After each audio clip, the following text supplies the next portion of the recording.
আসসালামু আলাইকুম এভরিওয়ান। আশা করি সবাই ভালো আছেন। আল্লাহর রহমতে আমিও ভালো আছি। আজকে আমি আপনাদের সাথে শেয়ার করব দারুণ একটি রেসিপি।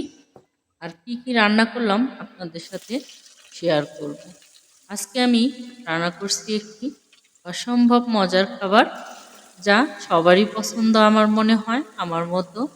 আমি এখানে দিয়ে দিলাম প্যানে তেল, তারপরে দিয়েছি পেঁয়াজ। পেঁয়াজটা একটু লাল লাল করে ভেজে নিলাম। এবার দিয়ে দিব এখানে আদা রসুন বাটা, তারপরে দিয়ে দিচ্ছি জিরা বাটা। এই যে আমি এখানে জিরা বাটা দিয়ে দিলাম, দিয়ে এবার দিয়ে দিচ্ছি লবণ, তারপরে দিব হলুদের গুঁড়ো। এই যে আমি হলুদের গুঁড়ো দিয়ে দিলাম। এবার দিয়ে দিচ্ছি মরিচের গুঁড়ো। এখানে আমি অল্প পরিমাণে মরিচের গুঁড়ো ব্যবহার করেছি, কারণ পরবর্তীতে আমি আর একটু কাঁচামরিচ ব্যবহার করব, তাই এখানে অল্প পরিমাণে মরিচের গুঁড়ো দিয়ে দিলাম। দিয়ে এবার ভালো করে মিশিয়ে দিয়ে দিলাম 4-5টা এলাচ, তারপরে দিয়ে দিলাম তেজপাতা, দারুচিনি আর কয়েকটা লবঙ্গ। দিয়ে এবার আবারও ভালো করে মিশিয়ে নিলাম। এখন দিয়ে দিচ্ছি 1 মুঠ রসুনের আস্ত কোয়া, দিয়ে আবারও ভালো করে মিশিয়ে কষিয়ে নেব, যাতে এই আদা রসুনের কাঁচা ফ্লেভারটা না থাকে। এবার আমি দিয়ে দিলাম বেশ খানিক কাঁচামরিচ। আজকের রান্নাটা কিন্তু একটু ঝালঝাল হবে, তাই একটু কাঁচামরিচটা বেশি দিয়েছি। অবশ্যই এই সিজনে কাঁচামরিচ ঝাল কম।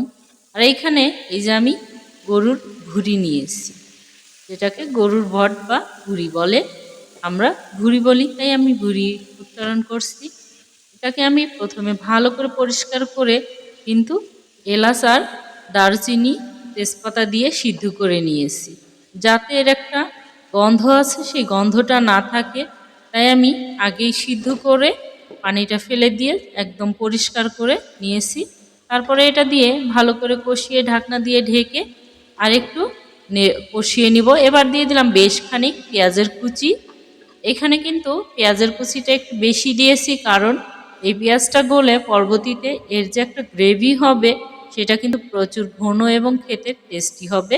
আপনারাও এভাবে ট্রাই করবেন, অবশ্যই ভালো লাগবে ইনশাল্লাহ। আর এখন আমি দিয়ে দিচ্ছি কিছু আলু। আমি ছোট ছোট করে কিউব করে কেটে নিয়েছি। দেখুন আমি কিন্তু এই ভুঁড়ির মতো করেই ছোট ছোট করে কেটে নিয়েছি। এই আলুটা দিয়ে দিলাম।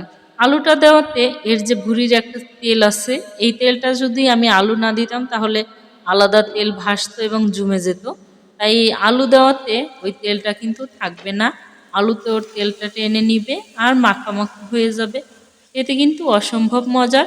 আপনারাও এভাবে আলু দিয়ে একদিন ট্রাই করতে পারেন, দেখবেন খুবই ভালো লাগে, অসম্ভব ভালো লাগে আমার কাছে।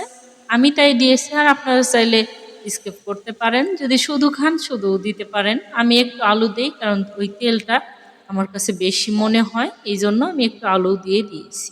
এখন দিয়ে দিচ্ছি ঝোল।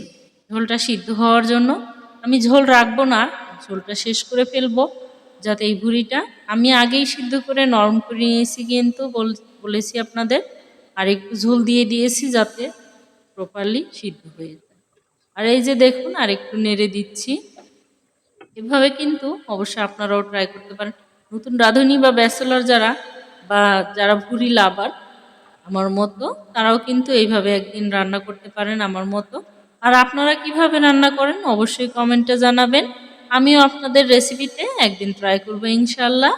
এই যে দেখুন আমি এটা ঢাকনা দিয়ে ঢেকে সিদ্ধ হতে দিয়েছি। এবার আমি একটা পাত্রে দিয়ে দিয়েছি পানি, আর এখানে আখের গুড়।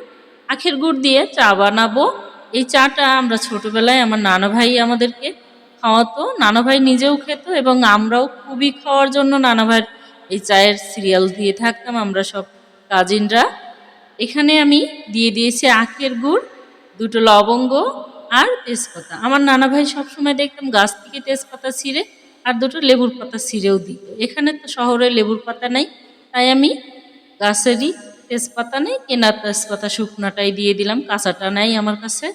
এই চাটা কিন্তু খুবই মজার এবং স্বাস্থ্যের জন্য খুবই উপকার। সর্দি কাশি ঠান্ডার সিজন এখন, এটা কিন্তু আপনারাও ট্রাই করতে পারেন, অবশ্যই ভালো লাগবে। আমার নানা ভাইয়ের জন্য দোয়া করবেন, সে এই পৃথিবীতে নাই, কিন্তু তার এই রেসিপিটা রয়ে গিয়েছে। তার কথা আজকে মনে পড়লো, তাই আমি এই চাটা করে আমার জন্য বানালাম এবং খেয়ে নিলাম। আর এখন দেখুন এই যে এই পাশে তো এই আমার এই ভুঁড়ি রান্নার কিন্তু ঝোল শেষ হয়ে আসছে। আমি আরেকটু ঢাকনা খুলে নেড়ে দিচ্ছি, কারণ এই পানিটা আমি আগে বলেছিলাম রাখবো না, একদম ভাজা ভাজা করব। তাই আরেকটু ঢাকনা দিয়ে ঢেকে এই যে রান্নাটা আমি পানিটা শেষ করে নিয়েছি। আর এখন কিন্তু দেখুন একদম শুকিয়ে গিয়েছে। এই পর্যায়ে আমি দিয়ে দিচ্ছি গরম মশলার গুঁড়া। এখানে আমি রাঁধুনি ব্র্যান্ডের মশলাটা দিয়েছি, আপনারা চাইলে নিজেরা হাতে গরম মশলাগুলো ভেজে একটু গুঁড়ো করে নিতে পারেন, বা কেনা যে কোনো ব্র্যান্ডেরটা দিলেও দিতে পারেন। এই যে আমি আরেকটু ভালো করে মিশিয়ে নিয়েছি, দেখুন কালারটা কি ফাইন আসছে। আমি এখন আরেকটু ঢাকনা দিয়ে ঢেকে একদম আঠালো ভাব করে নিব। আর এখন দেখুন তেল ছেড়ে দিয়েছে, তার মানে আমার রান্না কমপ্লিট, একদম ডান। আর খুবই সুন্দর স্যান্ড বের হয়েছে, খেতে কিন্তু অসম্ভব মজার। আপনারাও এভাবে ট্রাই করবেন ইনশাল্লাহ। আপনারা কে কোথা থেকে এই ভিডিওটি দেখছেন অবশ্যই কমেন্ট করবেন। ইউটিউব থেকে দেখলে সাবস্ক্রাইব করবেন এবং পেজ থেকে দেখলে ফলো দিয়ে আমার সাথে থাকবেন। আর এরকম মজার মজার ভিডিও দেখতে আমার পেজটিকে ফলো দিবেন। ধন্যবাদ সবাইকে। Thanks for watching. আল্লাহ হাফেজ।